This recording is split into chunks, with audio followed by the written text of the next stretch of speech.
Shri Gurubhyo Namaha, children. Good morning, everyone. Now, today we are going to continue with Kirchhoff's laws problems. I'm going to solve two problems based on Kirchhoff's law. Then we'll be proceeding with Wheatstone's network. So, without wasting much of our time, let us move on to the content. So, today's topic is current electricity, Kirchhoff's law, numericals, and Wheatstone network. So, let us start with the first problem, children. Calculate the currents in the following circuits. So this is a complicated circuit which involves three resistors and two cells. So the current is distributed here as I1, I2. So we need to find out what is the value of the current I1, I2, I3 which is here. So let us start applying Kirchhoff's laws here. So let us start with application of Kirchhoff's current law. Okay, now first we are going to find out the current in this junction. At this junction, current is coming here and it is going out from the junction. Here also it is going out. So what is the current at this junction we are going to start with? So let us applying Kirchhoff's first law, K1. Okay, Kirchhoff's first law. Now where we are going to apply at B. Okay, so we have now the current entering the junction is I1. Okay, ma, so it is plus. Now what about the value of current I2 and I3? It is leaving the junction. So plus minus I2 plus minus I3 equal to 0. Okay, so I have, after simplification, I have the value of, now let me have this I3 on the left side itself. I take this I2 to the right side. So when I take this to the right side, it becomes plus I2 and this plus I1 becomes minus I1. When I change the sign, I have the equation for I3 as I1 minus I2. So this is my first equation. Okay. So let me name this as first equation, children. Next, I am going to apply Kirchhoff's voltage law. So apply voltage law to the loop A, B, E, F, A. So look at the diagram once again. Where is this loop, children? A, B, E, F, A. So as far as voltage law is concerned, where you are starting, you should reach there. Actually, it should be a closed loop. So I start from A, again I end with A. So A, B, E, F, E. Okay, ma? So this is the loop. So let us write the product of current into resistance. So start from here. This is I1. Now there is no resistor in this lead. As far as this AB lead is concerned, no resistor. So I1.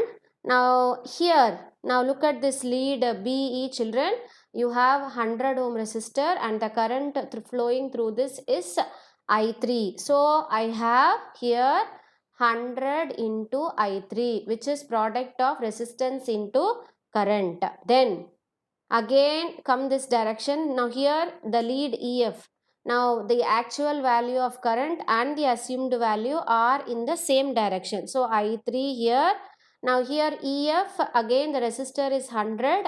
The current in this lead is I1. So it is plus, once again, plus 100 I1 is equal to, because in this side, in this lead, there is no resistor, only you have a cell.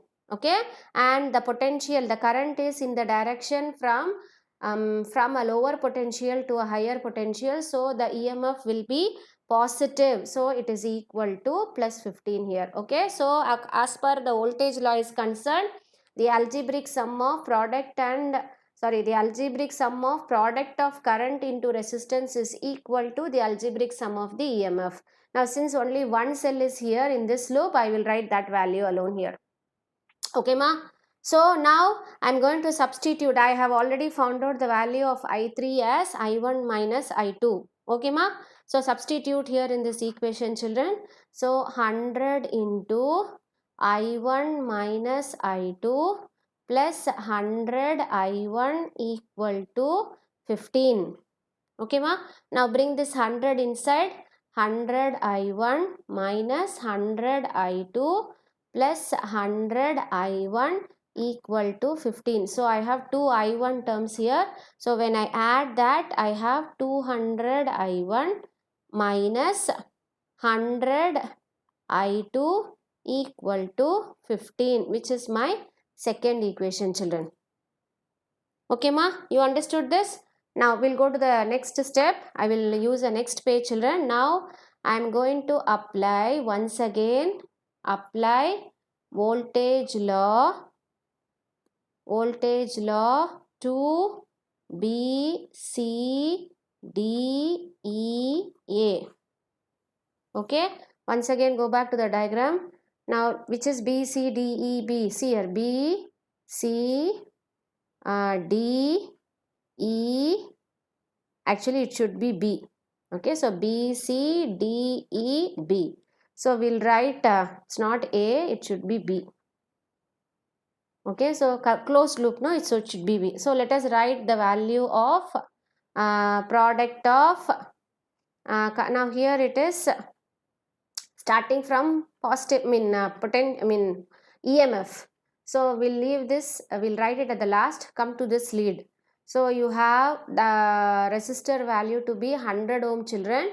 Now the current flowing here is I2. Since we have not mentioned the value of current, we can take this in this lead also the current value to be I2. So what will be the first product of resistance into current? It is 100 into I2. So let us write here 100 into I2, then minus 100 into I3 equal to minus 9. So look at the diagram once again. Now here, now since the direction of current and my direction is the same, so I wrote 100 into I2. But when comes to here, now this lead, there is no resistor, so current I2. But when come to this lead of the loop, actually this should be the direction of current, that is it should be from E to B. Okay, but look at the direction of current, it is coming from B to E. So in this case, I will not have plus 100 I3, instead I will have minus 100 I3. That is why I wrote here minus 100 I3. Okay, the assumed direction and the actual direction is not the same. The assumed direction is I started the loop from B, C, D, E, B. So I move like this. Okay, so I was moving in this lead correctly according to the direction of current. Here also I was moving correctly. Here also my assumed direction is correct. But here the assumed direction is just opposite to the actual direction. So you have minus 100 I3 here, and look at the potential here. Here also it is from a higher potential to a lower potential, direction of current. Look at the direction of current here, moves from a higher potential to a lower potential. So in that case, I have the equation to be minus 9. Is it clear, children, now? Now once again substitute 100 I2 minus 100 into, I know the value of I3 as I1 minus I2 equal to minus 9. Oh, now all these are simplification process, children. 100 I2 minus 100 I1 plus 100 I2 equal to minus 9.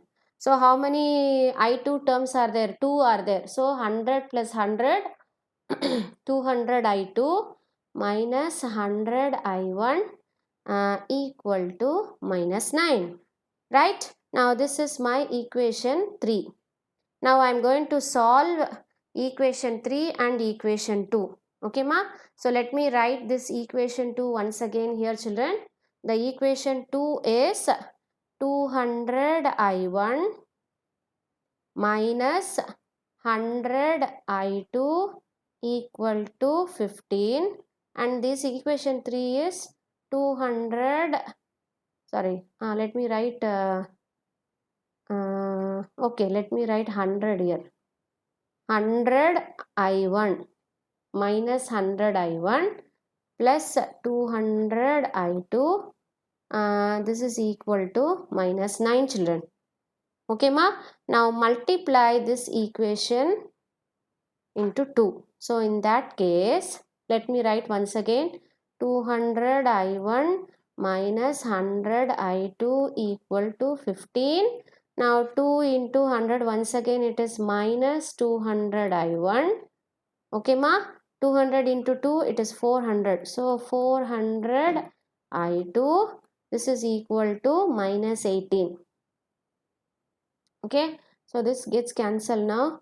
Minus 100 plus 400 is 300 I2 children. This is equal to minus 3. Okay ma? So I2 will be minus 3 by 300, which is 1 by 100, which is equal to 0.01 ampere. So I2 value I have found out to be minus 0.01 ampere. I have a negative sign here, so that negative value should be there. Okay, now it is easily for me to find out I1 and I3. Now substitute I2 in equation 3. Okay, so equation 3, I have 200 I2, I will substitute 0.01 minus 100 I1 equal to minus 9. Okay, so 200 into 0.01 is minus 2. So minus 2 minus 100 into I1 equal to minus 9. So minus 100 I1 equal to minus 7. So I1 will be equal to 0.07 ampere. So I have found out the value of I1, I2. Substitute I1 and I2 in equation 1. So what is the first equation? I3 equal to I1 minus I2. Substitute for I1 as 0.07 minus I2 is minus 0.01. So what is the value of I3 now? I3 is 0.08 ampere. So I have found out the value of I3. Okay ma? Is it clear? It's a lengthy sum, but very simple. Only when you have to understand the rule, current law, voltage law, how the direction has to be. You have to put minus plus correctly. Simplify it is just a mathematical simplification. You can easily do it, no problem. Okay ma? Now let us move on to the next topic. Next question. Determine the current. This is in your textbook, children. It's a book back sum. The previous one also, it is a book back sum. Page number 125. Sum number 10 was the one that I solved last. Now this is sum number 12, children. Determine the current flowing through the galvanometer as shown in the figure. So I need to find out the value of Ig here. So let us start doing it. Now first let us apply Kirchhoff's current law. Okay. So when you apply current law, where am I going to apply the current law? At P. So where is P? P is here. Now the current entering the junction is equal to the current leaving the junction. The current leaving the junction is I1 here, and here it is I2. Entering the junction is 2 ampere. So I will write I1 plus I2 equal to 2. Right? Actually it should be 2 plus minus I1 plus minus I2. So when I take this minus I1 minus I2 to the right side, it becomes I1 plus I2. So this is my first equation. Okay ma? Now I am going to apply voltage law. Apply voltage law for the loop. Which loop I am going to start with? I am going to start with PQSP. So where is PQSP? Look at the diagram. PQS and P. Okay, so let me write. It start from P, right? So what is the resistor and the current in this lead? It is 5 into I1. So 5 into I1 plus next again the current through this lead QS. Again the current is Ig The resistance of the galvanometer is 10 ohm. So this will be 10 into Ig. Okay, ma? Next, actually, when it comes from S to P, the current should be S to P. But here, look at the direction of current, it is from P to S. So I should have a minus sign here. So I have minus 15. What is the current in this lead? It is I2, which is equal to 0. Okay, ma? Right, now divide this by 5. So I have I1 plus 2Ig minus 3I2 equal to 0, which is my second equation, children. Okay, now I'm going to apply again voltage law for the loop QRSQ. Okay, where is QRSQ? Here it is. It starts QRS and Q. So let us start with Q. What is the current and the resistor here? The resistance is 10 ohm into I1 minus Ig. That is the current flowing through that lead, right? Then next, the current direction, it should be from R to S, but the current direction is from S to R. So you have a negative sign and the resistance is minus 20 into I2 plus Ig. Okay, ma? Right, next, at this lead, it is of course 10. Again, it is opposite to the direction of the actual current. So it should be minus again. So minus 10 Ig equal to 0. So let us simplify this. 10 I1 minus 10 Ig minus 20 I2 minus 20 Ig minus 10 Ig equal to 0. Okay, so I1 term, I have only one I1 term, so I will write 10 I1. Ig minus 10 minus 20 minus 10, so 30 40, so minus 40 Ig. Then I2 term is minus 20 I2 equal to 0. Now I can divide this equation by 10. So I have I1 minus 4Ig minus 2I2 equal to 0. This is my third equation. Okay, now I am going to simplify. Now I am going to take equation 2 and 3, children. So from 2 and 3. So let me write those two equations. I1 plus 2Ig minus 3I2 equal to 0. And the third equation is I1 minus 4Ig minus 2I2 equal to 0. Okay, ma? Now I am going to change the sign. So this becomes minus, this becomes plus, this also becomes plus.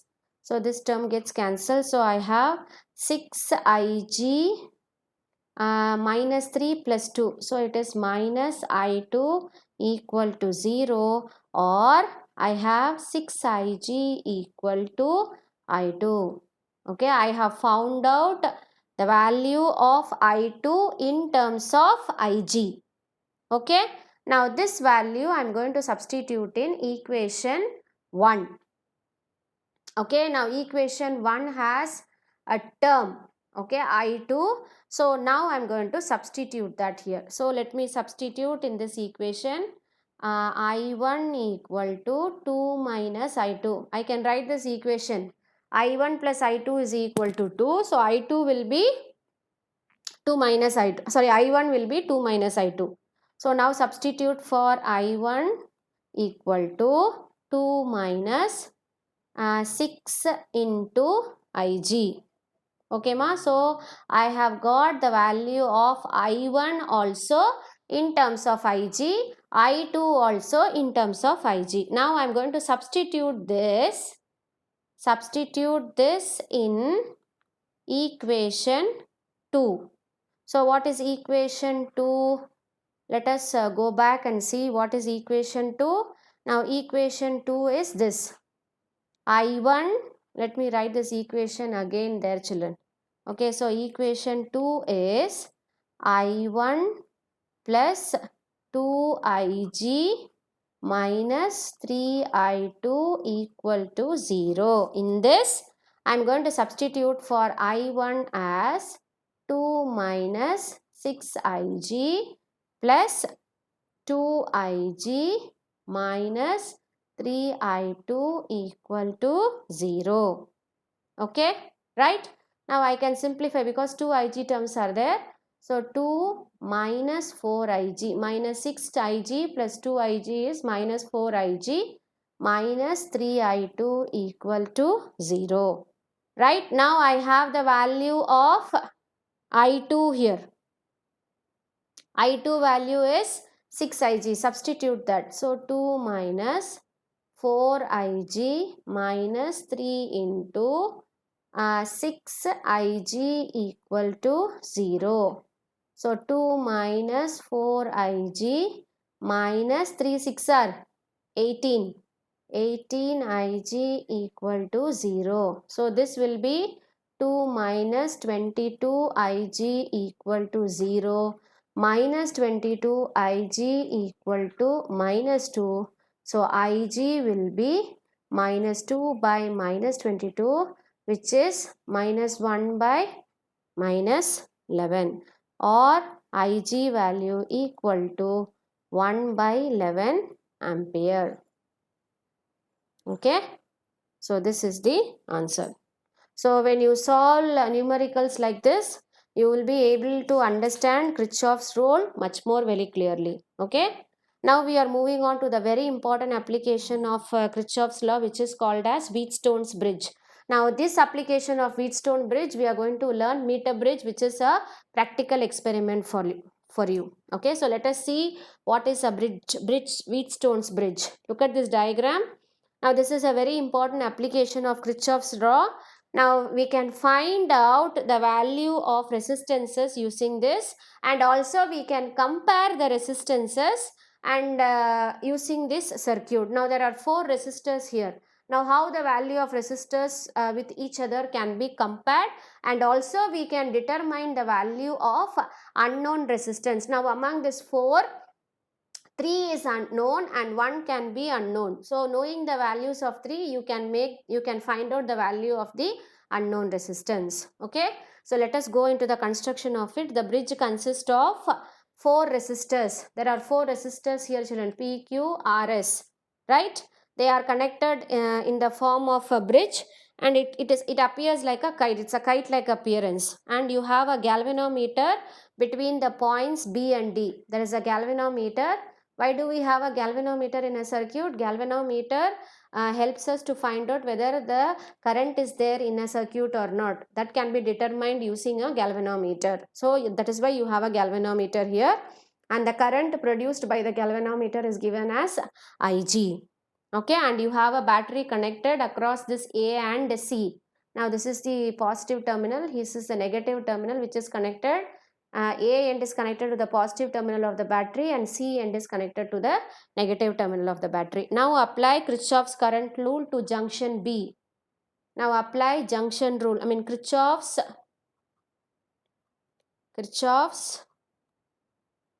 current rule at junction B. So apply. So the current entering is I1. So plus I1. The current leaving is minus Ig, and the current leaving is minus I3 equal to 0. Okay. Now again at junction D. At junction D, the current entering is I2. The current entering is also Ig, and the current leaving is I4. So minus I4. Now when the bridge is in balanced condition, okay, the value of Ig to be 0, that I will tell you. Now we are going to apply voltage rule.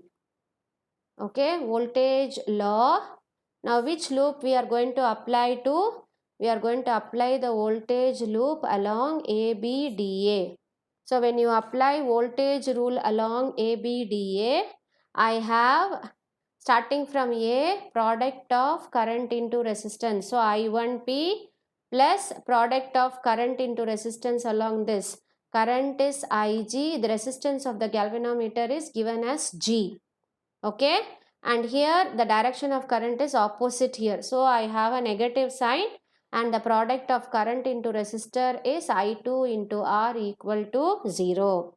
Similarly, voltage law in the junction A, B, C, D, A. Okay, clear? So in this I have I1P plus I3Q, then minus I4S minus I2R equal to 0. Okay, now in the bridge balance condition, I have the value of Ig to be 0. So when Ig is going to be 0, what happens? Okay, now all these terms you have the value of Ig to be 0. So I have the value of I1 equal to I3, I2 equal to I4, and I have I1P is equal to I2R. Okay, so dividing one by the other. Okay, now till this you go through. Now after this I will have the similar terms. Now here also I will substitute. Okay, now here I have instead of I3 I will substitute I1, I2 I will substitute I4. When I simplify, I will equate it in the next class, children. Now till this you go through. I will be continuing with the Wheatstone network once again in the next class. I have completed only half of it, right? The remaining part I will be continuing it. You go through till this. Okay, ma? See you, children.